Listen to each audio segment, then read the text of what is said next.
Hey, so I figured out the hard start, which eventually led into a no start. It was actually the distributor. The ignition control module within the distributor took a crap, and that's the reason why I was having such a hard time starting. And it sounded like it was a fuel delivery issue, but I quickly ruled that out. As soon as I popped one of these the plugs off, I put a spark plug in it and grounded it out and started cranking it whenever we were having the hard start. And noticed we weren't getting any voltage. So I checked all the connectors. I checked this little jumper harness out. Made sure that there's no problems within this connector to this connector. And I rolled that out.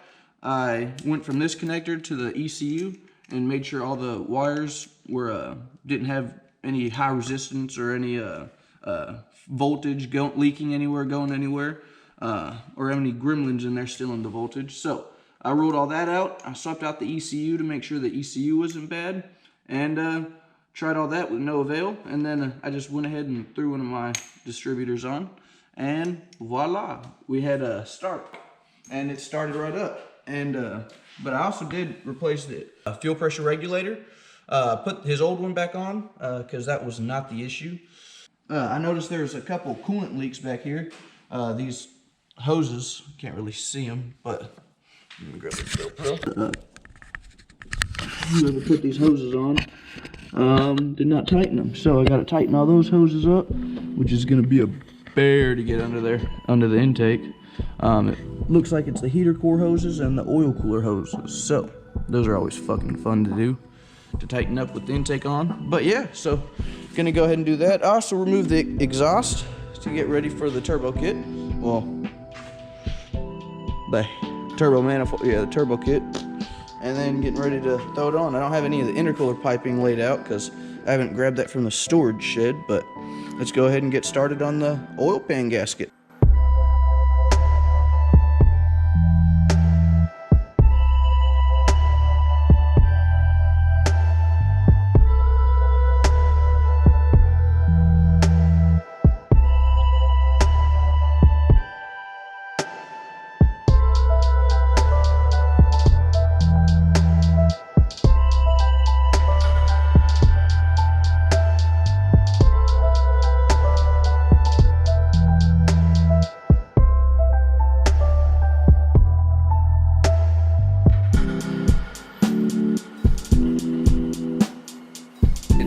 So it's another night. I already got the oil pan on. I noticed my GoPro was dead, so I had to go charge it. And while it was charging, I just went ahead and threw the oil pan gasket on, in the oil pan. But yeah, we used the Honda Habit oil pan gasket. It is empty. But yeah, so it was the Honda Habit oil pan gasket. We went ahead and threw it on there. Used the Honda Bond, and yeah, nothing better than Honda Bond. But I did have my heater on for a little bit, letting it warm up. I haven't put any oil in it yet, still waiting on it to tack up. I've already filled the sides. Filling the RTV, it's tacky. It's feeling pretty good. Got the injectors over there cleaning, that's what you hear. I don't know if you can hear it on the GoPro or not, but so yeah, while we're letting that set up and get filled with oil, so before I fill it with oil, we'll go ahead and get all these. So I went ahead and already Teflon taped the plugs. I had to go and pick this one up because the only one that this kit came with was weld-in. This one goes in here, so just had to rip that little tag off because it was kind of being a jerk. Alright, so yeah, we're going to go ahead and get this thing threaded in.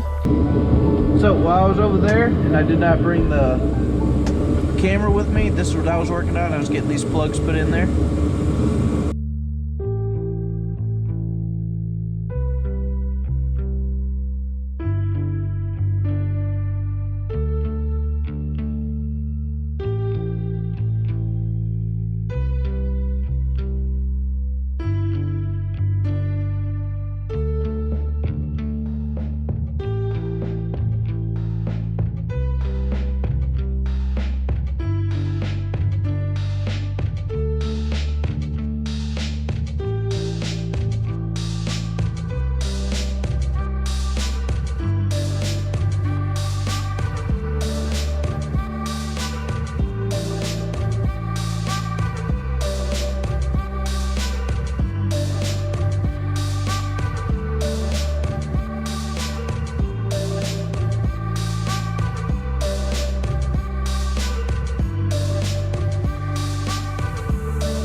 Oh!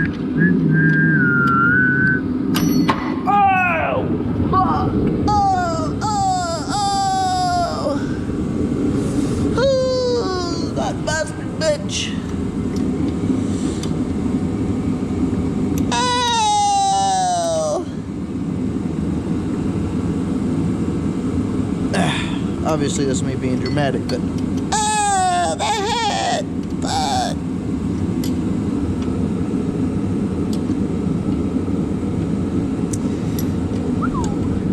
Fuck, that hurt. It's too damn cold out here to be smacking my hand like that. Obviously not, because just did it. Probably gonna use this one right here. To find a way to fucking go straight down with it. It's gonna be a little tricky because I've got a lot of room right here, as you can tell. So everything's mounted nice and tight, like a toiga.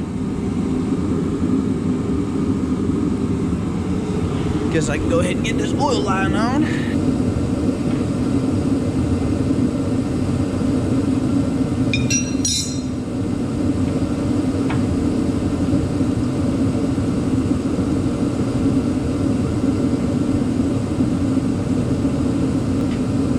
When you tighten these AN fittings down, you always want to hold the bolt or fitting or whatever that it's going into, just so it doesn't, just so one thing isn't getting tightened out, both of them together. Alright, so see, there's no kinks, there's no restrictions. It goes straight from the turbo to the oil pan. So if you had any kinks or any if you had this come dipping down right here, it'll backlog oil, and then your turbo will build up with too much oil pressure, and that's how you start leaking it out of the exhaust housing, and then start burning burning oil through your turbo. There's not really any gaskets in here. There's just a compression ring inside your turbo that it pretty much keeps the oil out of the exhaust gases. It does not keep the oil in. I mean, it does, but it keeps the exhaust gases out of the oil. That's all it's designed to do. Once it gets built up too much pressure on the inside, it blows out, then your turbo's junk. Now you gotta rebuild it or buy a new one. So you want the least amount of line going from your turbo to your oil pan. And also, if you don't have a Morosa oil pan or one that already has it tapped in there, you want the fitting as high in the oil pan as possible. That way it's not going against the oil and trying to push against it, and then or the oil is going to be seeping up and then holding it in here. So just keep that in mind as well. Alrighty, so yep, there you have it. We finished her up. Now I can call Brian in the morning and let him know he can come pick her up. But I started cleaning it up a little bit because I had greasy paw prints all over it, all over the hoses and stuff like that, all of the spark plug wires. So I tried cleaning everything back up, and yeah. The reason why we don't have this intercooler piping on, which it's right there, but we don't have it on right now, is because he's still rocking the 240cc injectors, and we don't want to burn up any pistons. And we don't want him to get a little crazy and have to keep his foot out of the throttle, watch his boost gate, yada yada yada. Because I don't care who you are, as soon as you have a turbo strapped to your engine, you want to gun it. So, best thing is to be a turbocharged car without forcing the air inside your intake.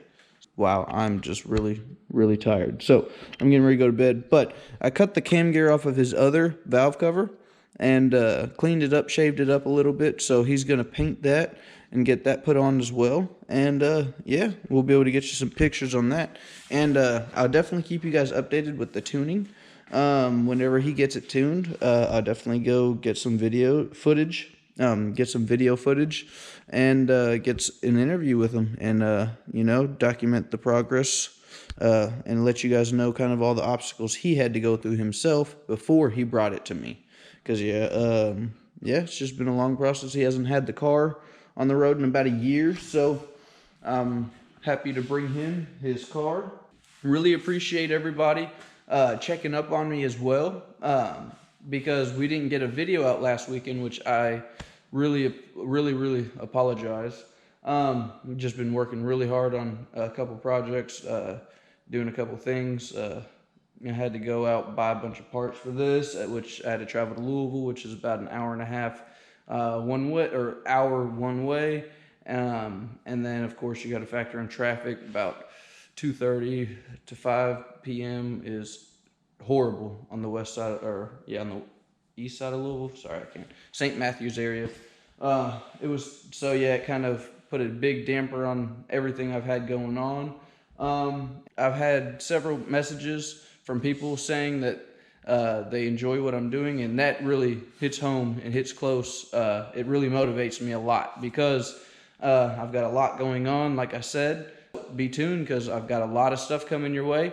I'm trying to get a bunch of stuff knocked out before our meet, which is April 4th. This is going to be our second ever meet. The first one we're having this year.